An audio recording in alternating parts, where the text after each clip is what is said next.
প্রিয় দেশবাসী, 2024 সালের 3 অগাস্ট আমরা এক দফার ঘোষণার মধ্য দিয়ে ফেসিবাদের পতন আমরা ঘটাতে পেরেছি।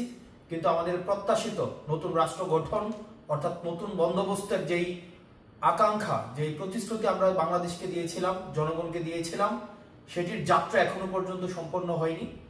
সেটির লড়াই এখনো পর্যন্ত আমরা করে যাচ্ছি। আমরা বিগত জুলাই মাসে বাংলাদেশের 64টি জেলায় গিয়েছি। আমরা আমাদের দেশ গড়তে জুলাই পদযাত্রা করেছি।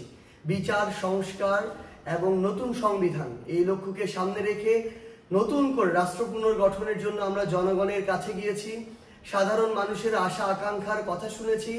মাঠ পর্যায়ে দাঁড়ে দাঁড়ে গিয়ে মানুষ কি চায়, এই বাংলাদেশকে কিভাবে দেখতে চায়, তাদের সেই কথাগুলো শুনেছি।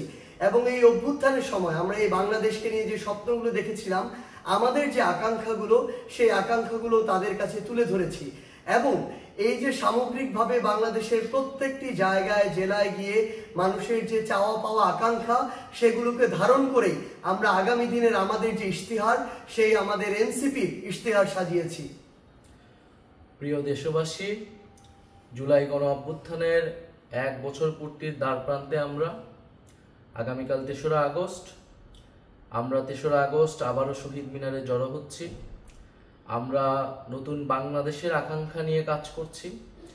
আমাদের কাছে জুলাই কোনো সমাপ্তি ছিল না, জুলাই ছিল শুরু, একটি সম্ভাবনার শুরু, আকাঙ্ক্ষার শুরু। এই 1 বছর হয়তো আমাদের অনেক অপ্রাপ্তি রয়েছে, অনেক হতাশা রয়েছে, কিন্তু আমরা মনে করি যদি আমরা ঐক্যবদ্ধ থাকি, যদি আমাদের ভিতরে সেই স্বপ্নের বীজ এখনো থাকে, আমরা আমাদের সেই আকাঙ্ক্ষিত বাংলাদেশ গড়ে তুলতে পারবো। আমাদের গত 1 বছরের অভিজ্ঞতা, 1 বছরের সীমাবদ্ধতা সবকিছু মিলিয়ে আমরা সামনের দিনের পথ চলতে চাই। আমরা দেশ গড়তে জুলাই পদযাত্রায় আমাদের যে অভিজ্ঞতা, মানুষের যে আকাঙ্ক্ষা, আমরা সবকিছু মিলিয়ে আগামীর যে নতুন বাংলাদেশ, সেই নতুন বাংলাদেশের ইশতেহার পাঠ করতে চাই।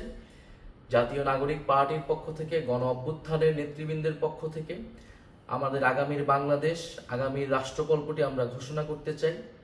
যেই তরুণ প্রজন্ম, এই বাংলাদেশের মানুষ কীরকম বাংলাদেশ দেখতে চায়, আমাদের বাংলাদেশটা কীরকম হবে, আমরা যেই নাগরিক মর্যাদার বাংলাদেশের কথা বলি, বৈষম্যহীন গণতান্ত্রিক বাংলাদেশের কথা বলি, যেই দায় ও দরদের রাজনীতির কথা বলি, আমাদের শিক্ষা, স্বাস্থ্য, কর্মসংস্থান থেকে শুরু করে বাংলাদেশের যেই সমস্যাগুলো রয়েছে, সেই সমস্যা সমাধানের উপকল্পটি কি হবে, আমরা সেই রাজনীতির রূপকল্পটি আমাদের ভবিষ্যৎ কর্মসূচিটি আমরা প্রকাশ করতে যাচ্ছি।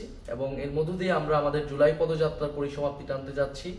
এবং 3রা আগস্ট 1 দফার যেই নতুন বন্দোবস্ত এবং ফ্যাসিবাদী ব্যবস্থার বিলোপ, সেই দিনটিকে স্মরণ করতে চাচ্ছি। আগামীকাল শহীদ মিনার বিকাল 4টায় আমরা জড়ো হচ্ছি। আপনাদের কাছে উদ্যত আহ্বান, আপনারা ঢাকা আসুন, শহীদ মিনার এসে যোগ দিন এবং আমাদের সাথে থাকুন, আমাদের প্রতি সেই আস্থাটি রাখুন। আমরা গণ অভ্যুত্থানে আপনাদের আস্থার প্রতীক হয়েছিলাম। আমরা আপনাদের সেই আস্থা ধরে রেখে বাংলাদেশ বিনির্মাণে জনগণের পক্ষে, বাংলাদেশের স্বাধীনতা, সার্বভৌমত্ব এবং নাগরিক মর্যাদা প্রতিষ্ঠার জন্য আমাদের যে লড়াই, সেই লড়াই চালিয়ে যেতে চাই। আগামীকাল শহীদ মিনারে দেখা হচ্ছে বিকাল 4টায়।